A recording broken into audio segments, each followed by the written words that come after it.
अन्नदाता। पग पग पर है संग तुम्हारे अन्नदाता। लहू किसानों का बन के पसीना सींचता है धरती का सीना। मेहनत का तेरी हक दिलवाने, नई तकनीक नई खोज बताने। पशुधन को गुणवान बनाना, पौध सुरक्षा को सिखलाना, खेती के सब गुर समझाने, भारत का सरताज बनाने। आठों पहर है संग तुम्हारे अन्नदाता अन्नदाता। नमस्कार, मैं ज़हरा शान आप सभी दर्शकों का अन्नदाता कार्यक्रम में स्वागत करती हूं। हर रोज की तरह कार्यक्रम में हम लेकर आते हैं खेती बाड़ी से जुड़ी हुई बहुत सी लाभकारी जानकारियां।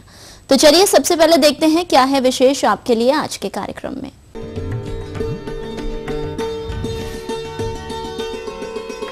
पॉली हाउस में झरबेरा की खेती पर जानकारी।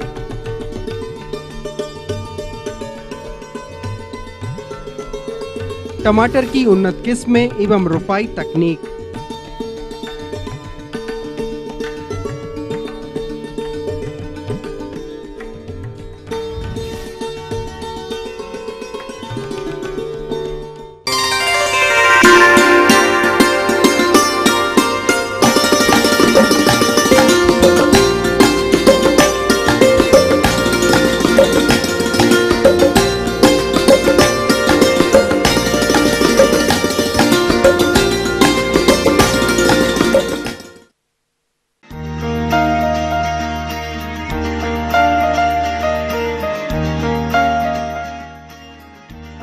पौध सुरक्षा उपायों पर विशेष ध्यान की जरूरत होती है, क्योंकि झरबेरा में मुख्य रूप से सफेद मक्खी, माहू माइट, थ्रिप्स, लाल मकड़ी तथा पत्ती काटने वाले हानिकारक कीटों का प्रकोप होता है, जो फसल एवं फूलों को काफी क्षति पहुंचाते हैं, जिसके कारण फूल उत्पादक को काफी नुकसान उठाना पड़ता है।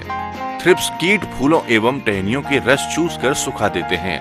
इसके नियंत्रण के लिए 2 मिलीलीटर मोनोक्रोटोफास या नुवान 1.5 मिलीलीटर या डाइमेथोएट 2 मिलीलीटर या वर्टीमेक 0.4 मिलीलीटर दवा को प्रति लीटर में मिलाकर छिड़काव करना चाहिए। सफेद मक्खी कीट के नियंत्रण के लिए 2 मिलीलीटर नीमाजोल या 2 मिलीलीटर डाइमेथोएट या 2 मिलीलीटर इमिडाक्लोरोपिड 0.5 मिलीलीटर दवा को प्रति लीटर पानी में मिलाकर छिड़काव करना चाहिए। लाल मकड़ी कीट के नियंत्रण के लिए केर्थेन 1.5 मिलीलीटर या वर्टीमेक 1 मिलीलीटर या 1 मिलीलीटर ओमाइट दवा को प्रति 1 लीटर पानी में मिलाकर छिड़काव करना चाहिए। लीफ माइनर कीट पत्तियों से भोजन प्राप्त करने के लिए सुरंग बनाकर कोशिकाओं को नष्ट कर देते हैं, जिससे पत्तियां मुरझा जाती हैं।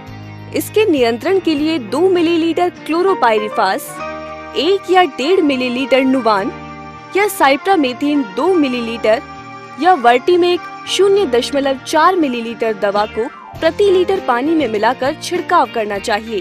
कैटरपिलर ये पत्तियों एवं फूलों को काटकर नुकसान पहुंचाते हैं। इसके नियंत्रण के लिए 0.4 ग्राम थोयोकार्ब या मिथाइमिल 1.5 ग्राम दवा को प्रति लीटर पानी में मिलाकर छिड़काव करना चाहिए। थाइमेट 2 ग्राम पर पौधे देना चाहिए। नेमाटोड नियंत्रण के लिए 30 से 50 ग्राम नीम केक या 5 ग्राम नेमागार्ड प्रति पौधे देना चाहिए। झरबेरा में कीट के साथ साथ रोग के प्रकोप के फलस्वरूप फूल उत्पादकों को काफी नुकसान उठाना पड़ता है, जिसमें फ्यूजेरिया बिल्ट, झुलसा रोग, जड़ सड़न रोग, जीवाणु झुलसा रोग झरबेरा की फसल में लगने वाले घातक रोग हैं। फ्यूजेरियम बिल्ट ये एक प्रमुख बीमारी है।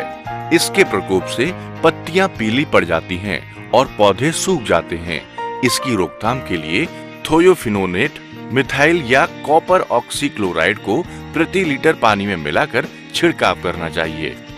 झुलसा रोग के प्रकोप के फलस्वरूप पत्तियों में शुरू में हल्के रंग के धब्बे बनते हैं, बाद में भूरे रंग के हो जाते हैं और पत्तियां झुलस जाती हैं।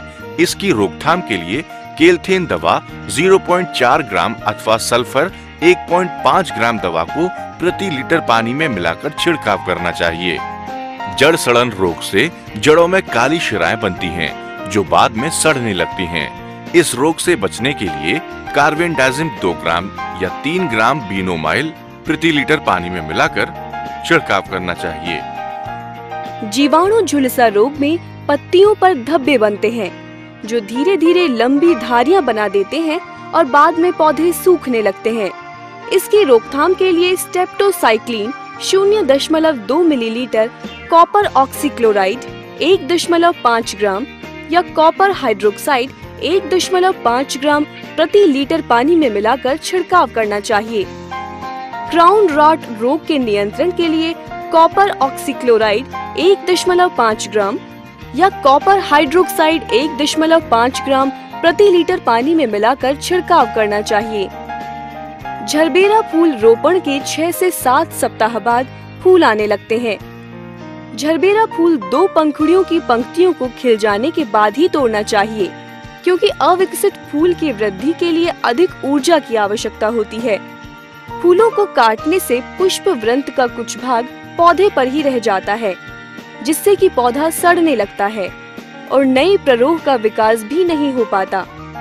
फूलों की तुड़ाई के बाद उनको नीचे से थोड़ा काटकर तुरंत पानी में डाल देना चाहिए। झरबेरा फूल की छटाई एवं ग्रेडिंग करना जरूरी है तथा झरबेरा के फूलों को लंबे समय तक संग्रहित नहीं किया जा सकता है। फूलों को 2 डिग्री सेल्सियस पर आर्द्रता ग्राही बक्सों में 2 दिन तक रखा जा सकता है। वहीं पानी में फूलों को 4 डिग्री सेल्सियस पर 4 से 7 दिनों तक संग्रहित किया जा सकता है। पुष्प वृंत 40 सेंटीमीटर लंबा, सीधा एवं मजबूत होना चाहिए। फूलों को पैक करने के पूर्व उपचारित करना आवश्यक है, जिससे फूलों को अधिक समय तक सुरक्षित रखा जा सके। इसके लिए फूलों को 10% सुक्रोज तथा 4 ppm सिल्वर थायोसल्फेट के घोल में 8-10 मिनट रखते हैं। इससे फूलों की गुणवत्ता लंबे समय तक बनाए रखी जा सकती है। झरबेरा फूल को गत्ते के डब्बे में पैक किया जाता है। इसके लिए 122 centimetre by 50 centimetre by 30 centimetre के गत्ते के डब्बे प्राय प्रयोग में लाए जाते हैं। 25-25 फूलों के बंडल बनाकर डिब्बों में रखे जाते हैं। फूलों की एक सतह लगाने के बाद ऊपर से अखबार बिछा दिया जाता है। इसके ऊपर पुनः फूलों की एक सतह लगा दी जाती है। यदि झरबेरा के फूलों की उत्पादन की बात है तो इसकी पौध संख्या एवं पौध गृहों के वातावरण, जलवायु एवं पौध की किस्म पर निर्भर करती है। पाली हाउस में झरबेरा से 1 वर्ग मीटर में 1 वर्ष में लगभग 200 से 250 फूल तक प्राप्त हो जाते हैं। जहाँ तक इसके आर्थिक आकलन की बात है तो झरबेरा फूल की खेती की शुरुआत यदि 1000 वर्ग मीटर से करते हैं तो पॉली हाउस निर्माण, पॉलीथीन शीट, ड्रिप प्रणाली, बेड निर्माण तथा पौध मूल्य पर लगभग 9 लाख रुपए खर्च होते हैं। ये पौधे 3 वर्ष तक फूल उत्पादन करते हैं तथा पॉली हाउस ड्रिप प्रणाली 15 वर्ष तक चलते हैं तथा प्रति वर्ष लगभग 4.5 लाख शुद्ध आमदनी मिल जाती है।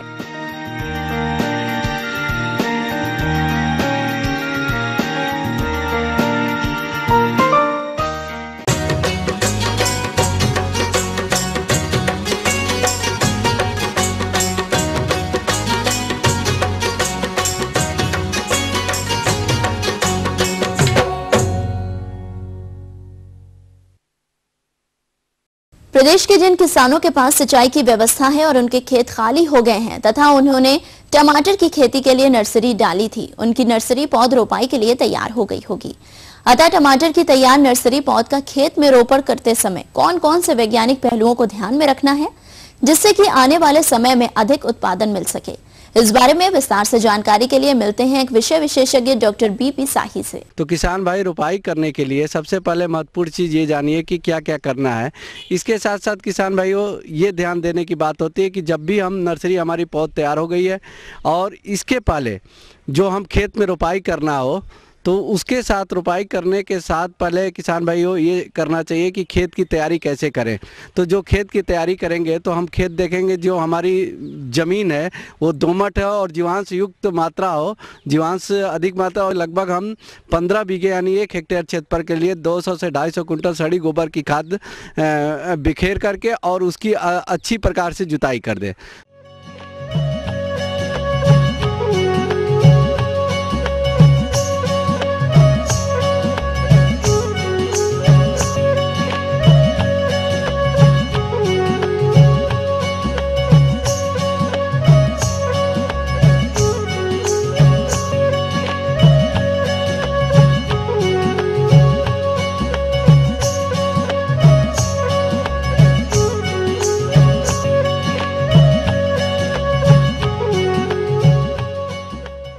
जो टमाटर है उसमें किसान भैया लगभग 100 किलोग्राम नत्रजन, 60 किलोग्राम फास्फोरस और 50 किलोग्राम पोटास ये प्रति हेक्टेयर यानी 15 बीघे क्षेत्रफल के लिए आवश्यकता होती है।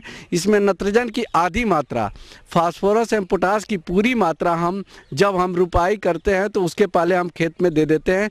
किसान भाइयों जब हम जैसे अभी नर्सरी है तो हमारी अभी 3-4 दिन 5 दिन में नर्सरी है तो मैंने इसमें नर्सरी की अवस्था में सिंचाई को हम रोक देना चाहिए।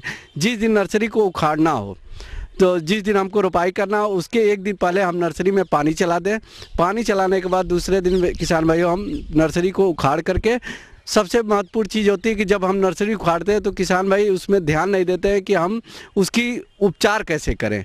तो किसान भाई जब हम नर्सरी उखाड़ लें उस अवस्था में आप इमिडाक्लोप्रिड आती है 1 ml दवा 3 लीटर पानी में घोल तैयार कर लें और इसकी जड़ को 25 से 30 मिनट तक उसको डुबो करके फिर बाद में रोपण करें।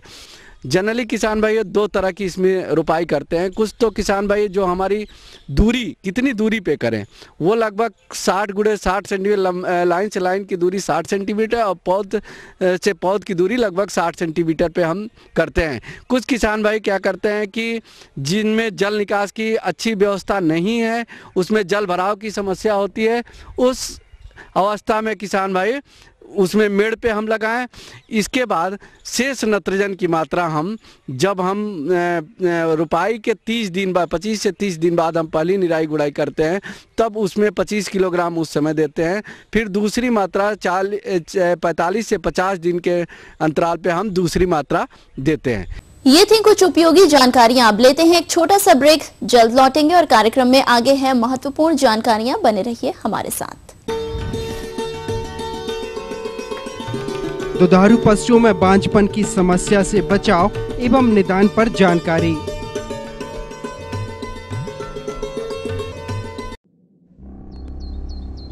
ख्वाब जो बुलंदियों पर पहुंचाते हैं, ख्वाब जो मेहनत करना सिखाते हैं, ख्वाब जो जर्रे को सितारा बनाते हैं, लेकिन अब भी अधूरी है कौम की तस्वीर। एजुकेशन के मामले में एक प्राइमरी स्कूल यहाँ पे मिला हुआ, वो जो बहुत जमाने पहले मिला था वही आज तक चला आ रहा है। बच्चा बीमार रहना पड़ा, पानी बहुत कमी है। जो यहाँ से वोट लेने के लिए आते हैं जीत के चले जाते हैं, हम करेंगे, लेकिन कोई भी नहीं आता करने के लिए। आपके ख्वाब आपका इंतजार कर रहे हैं। देश के 20 करोड़ मुसलमानों की आवाज है ईटीवी उर्दू। पहल हमारी, इरादे आपके, अधूरे ख्वाबों की पूरी पड़ताल इस समय पर।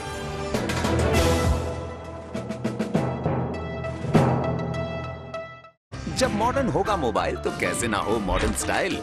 एक बटन दबाया, मनचाहा फोटो पाया, क्या पहना क्या खाया सेकंड्स में दुनिया को बताया। व्हाट्सएप पर व्हाट्सएप पूछते हैं, किसी से मिलने का टाइम नहीं तो फेस टाइम करते हैं। गाना तो गाना, पूरी फिल्म देख ली घर बैठकर। दिन के 24 घंटे में 25 काम करते हैं मोबाइल पर, लेकिन सारा स्टाइल फुस, फौरन फुस। अगर नहीं है अपने शहर की खबर, मिटाओ अपने शहर से कम्युनिकेशन गैप, डाउनलोड करो न्यूज 18 का मोबाइल ऐप। मोबाइल पर न्यूज 18 मतलब स्टाइल एकदम बेहतरीन।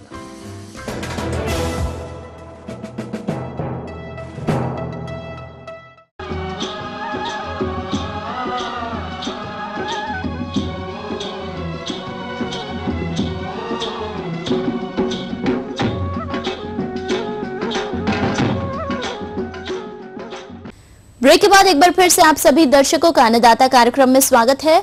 बढ़ते हैं अगली प्रस्तुति की ओर।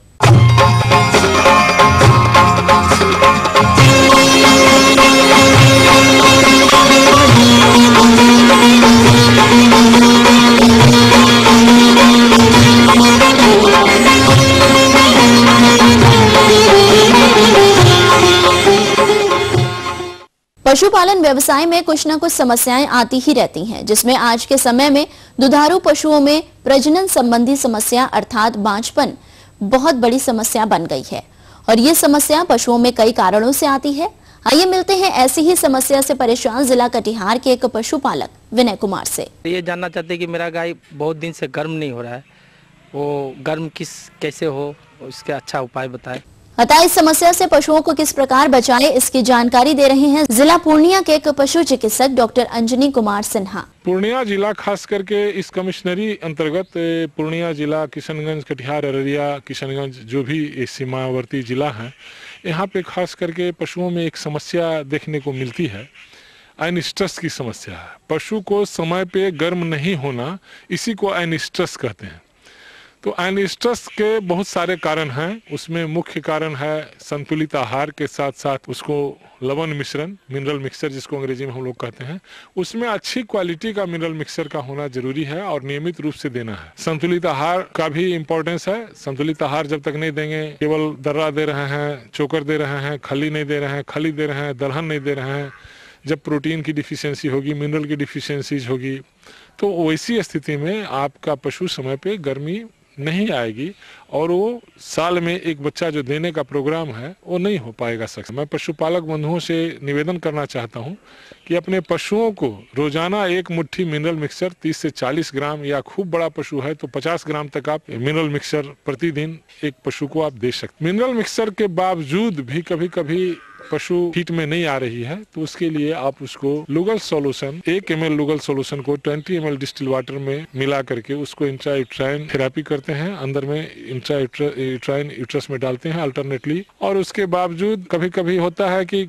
पशु तो गर्म हो रही है और रिपीट कर रही है, गर्म हो रही है कंसीव नहीं कर रही है, या गर्म जो हो रही है उसका ड्यूरेशन कम है, 15 दिन, 12 दिन, 10 दिन के बाद पशु गर्मी में आ जाती है, पशु कंसीव नहीं करती है। इस तरह की जो समस्या है एनिस्ट्रस का या रिपीट ब्रीडिंग का, उसके लिए अपने पशुओं को मिनरल मिक्सचर तो निश्चित रूप से खिलाएं हैं।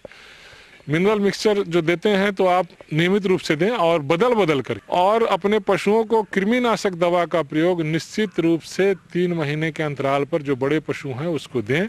मिनरल मिक्सचर, कृमिनाशक दवा, संतुलित आहार के बाद भी पशु गर्म नहीं हो रही है तो उसको एलएस थेरेपी करेंगे, इंट्रायूट्राइन डालेंगे। इसके बावजूद भी कभी कभी पशु को रिपीट ब्रीडिंग का जो संभावना होता है तो वैसी स्थिति में उसको फास्फोरस खाने में दें, या फास्फोरस की सुई 10 ml, विटामिन ए, डी, ई का सुई उसको 4 से 6 ml प्रतिदिन एक रोज के अंतराल पे 3 दिनों तक दें। आपकी पशु निश्चित रूप से गर्म हो जाएगी। हार्मोनल इम्बैलेंस की स्थिति में ये सारी प्रक्रिया फेल हो जाती है, कारगर नहीं हो पाती है। मिनरल, फास्फोरस, विटामिन ए और कृमिनाशक दवा के बावजूद भी कभी कभी पशु गर्मी में नहीं आती है। तो वैसी स्थिति में आप अपने पशुओं को योग्य पशु चिकित्सा पदाधिकारी के परामर्श से उसको हार्मोनल थेरेपी कर सकते हैं। जैसे आप फर्स्ट डे उसको गायनारिच 2.5 ml लगा दें, 7वें दिन उसको फिर प्रेगमा 2 ml लगा दें, और फिर 9वें दिन उसको आप गायनारिच यदि डाल देते हैं, या फिर और भी इस तरह की दवा जो है, वेटमेट की सुई है कि एक सुई लगा करके दूसरा फिर 11वां दिन लगा के उसको 72 घंटे के बाद इंसिमिनेट करें, या गायनारिच यदि देते हैं तो 9 डेज प्रोग्राम है तो 9 डेज में जब लगाते हैं फिर लास्ट में 2.5 ml गायनारिच जो दे रहे हैं तो उसके 10वें दिन फिर उसको आप इंसिमिनेट कर सकते। तो जो हार्मोनल थेरेपी होता है तो उसका जो ड्यूरेशन होता है, जो कोर्स होता है, वो एक योग्य पशु चिकित्सक के द्वारा ही कराना चाहिए, क्योंकि उसमें यदि डोजिंग का और शेड्यूल का आप ख्याल नहीं रखेंगे तो पैसे भी खर्च होंगे और रिजल्ट भी अच्छा नहीं मिलेगा। इंसिमिनेशन जो आप करते हैं हार्मोनल ट्रीटमेंट के बाद, तो कभी कभी पशु जो है सो नहीं करेगी। आप हार्मोनल थेरेपी कर दिए उसके बाद ही पशु लगेगा कि हीट में नहीं है, लेकिन जब आप हार्मोनल थेरेपी करते हैं तो उसका यूट्रस को आप देखेंगे फील करके तो उसमें टोन आ जाता है और उसका मुंह खुल जाता है। तो निश्चित रूप से वैसी स्थिति में आप इंसिमिनेट कर दें, और उसके बाद यदि फिर पशु डिस्चार्ज करता है तो पुनः उसको आप रीइंसीमिनेट 12 से 14 घंटे के अंतराल पर कर सकते हैं। बहुत बार ऐसा होता है कि पशु को मिनरल की डिफिशियंसी है, फास्फोरस की डिफिशियंसी है, पशु गर्म भी हो रही है, अंडा भी जो बन रहा है मैच्योर्ड अंडा नहीं बन रहा है, या एनोवलर हीट है, अंडे रिलीज नहीं हो रहा है और उसको हम इंसिमिनेट करा रहे हैं, तो हर 20-21 दिन के बाद हम पाल खिला रहे हैं, पाल खिला जा उसमें कंसेप्शन फेल्योर हो जाता है। तो इस तरह की स्थिति को ये जो है सो गायनेकोलॉजिस्ट से जो अनुभवी पशु चिकित्सक हैं उनसे आप चेक करवा लें, पूरा उसका ओवरी वगैरह को देखवा लें, उसके अंदर कोई इन्फेक्शन तो नहीं है, पायोमेट्रा केस हो सकता है, कॉर्पस लुटियम का परसिस्टेंस हो सकता है, सिस्टिक ओवरी हो सकता है। तो इन सब समस्या जो है उसको योग्य पशु चिकित्सक ही टेकल कर सकते हैं और इसके लिए मेडिसिनल ट्रीटमेंट है। कॉर्पस लुटियम यदि परसिस्ट कर रहा है, सीएल है, तो उसके लिए फिर आपको गायनारिच ग्रुप का या रिसेप्टल ग्रुप की ट्रीटमेंट करनी होगी, या फिर यदि ओवरी है, सिस्टिक ओवरी है, तो उसको रप्चर करना होगा और रप्चर करने के बाद नेक्स्ट कमिंग हिट में आप उसको इंसिमिनेट कराएंगे, आपका पशु गर्भधारण कर ले।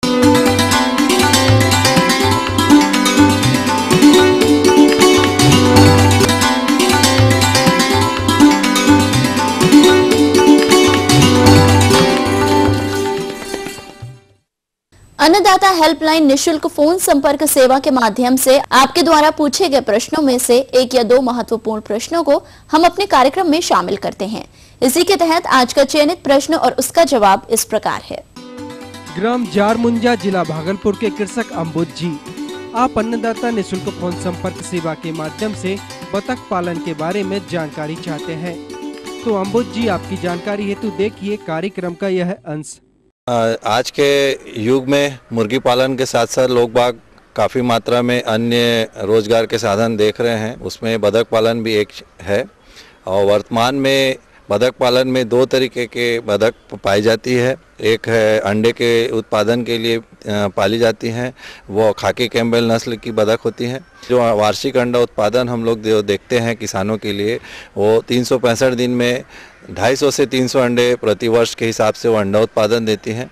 उसी तरीके से मांस उत्पादन के लिए जो सफ़ेद वाइट पैकिंग्स जो बतख है उसे जो पाला जा रहा है, उसमें जो नर होता है वो 4 किलो से 5.5 किलो 6 किलो तक के लोगों ने पाला है, और मादा जो है 2.5 किलो से 3.5 किलो तक के पाई जाती है। तो सबसे इम्पॉर्टेंट चीज़ होता है बतख पालन में चूजे का जो पालन होता है, जिसे हम डकलिंग कहते हैं, जो उसका मुख्य जो है आपको 1 महीने तक के, जो पैदा होने से 1 महीने तक के जो उसके रख रखाव, उस पर बहुत विशेष ध्यान देना पड़ता है।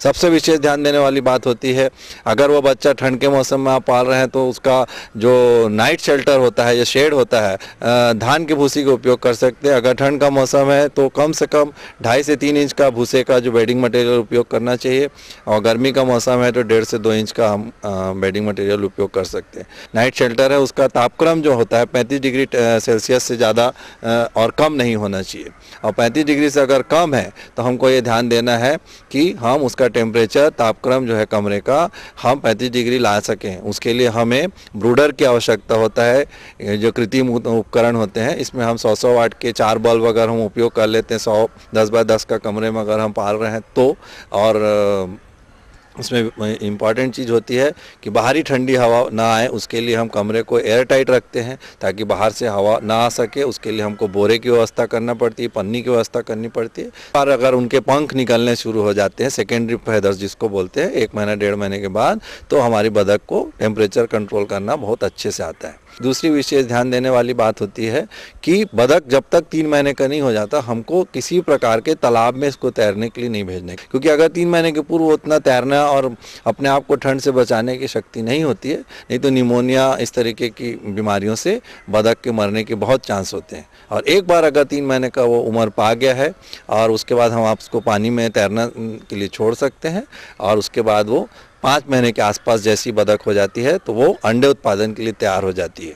जहाँ तक हम आवास की व्यवस्था की बात करना चाहें तो आपको 2 तरीके का आवास हमने दिखाया, एक खुले रूप में भी पालते हैं और एक आपको बंद कमरे के लिए भी पालते हैं। जो बंद कमरा जो होता है वो नाइट शेल्टर कहलाता है। क्यों? क्योंकि दिन में बाहर में आप छोड़ सकते हैं, और शाम को आने के बाद उसको आपको शेल्टर देना है। शेल्टर किस लिए देना है? क्योंकि आपका तालाब जो है गांव में रहता है, तो यहाँ पर जो जंगली जानवरों का भय है, बिल्ली है, कुत्ते, ये सब बतख को अटैक कर सकते हैं। इनसे बचाव के लिए हमें नाइट शेल्टर की ज़रूरत होती है, रात्रिकालीन विश्राम के लिए। दूसरी विशेष जो कारण होता है नाइट शेल्टर बनाने के लिए, इसमें आपको ध्यान देने वाली बात है कि बतख हमेशा रात में अंडे देते हैं, मतलब सूर्योदय से पूर्व ही उसका अंडा उत्पादन हो जाता है। 6 बजे से शाम के 6 बजे तक वो अंडा नहीं देते। ये एक विशेष रूप से ध्यान देने वाली बात है। इसके लिए आपको कैल्शियम का विशेष रूप से ध्यान देना है। हमको जो बतख ब्रायलर के लिए पाली जाती है उसमें हमको ध्यान देना है कि इसका वजन बहुत मात्रा में बढ़े, और शुरुआत में जैसे हम कहते हैं कि जो चूजे हैं उसमें बहुत मात्रा में हाई प्रोटीन 24 से 25% का प्रोटीन, क्रूड प्रोटीन होना चाहिए उसके आहार में, तभी वो बतख का ग्रोथ बहुत अच्छा होता है।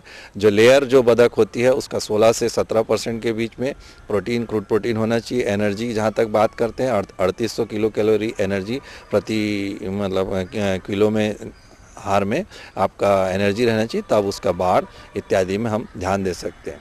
मतलब अन्य पक्षियों की भांति इसमें टीकाकरण की बहुत ज़्यादा आवश्यकता नहीं होती, फिर भी डक प्लेग नाम का एक वैक्सीन है जो बहुत इम्पॉर्टेंट होता है। इसे जो है हमको लगवा लेना चाहिए, और जिससे जो है डक प्लेग नामक बीमारी बतख में बचाई जा सकती है, ताकि आप जो बतख से उत्पादन लेना चाहते हैं वो आप ले सकते हैं।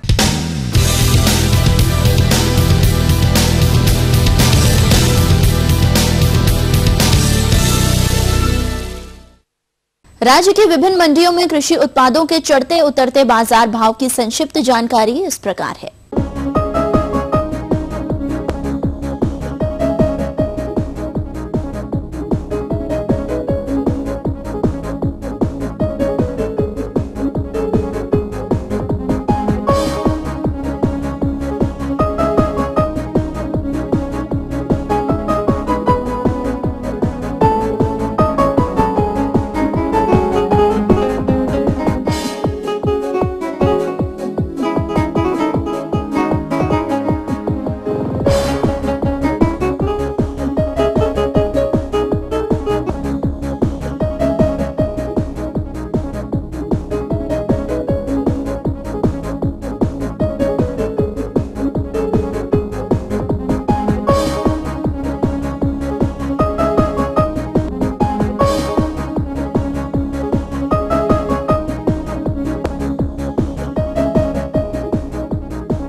हम ये उम्मीद करते हैं कि आज का कार्यक्रम आप सभी दर्शकों के लिए उपयोगी रहा होगा।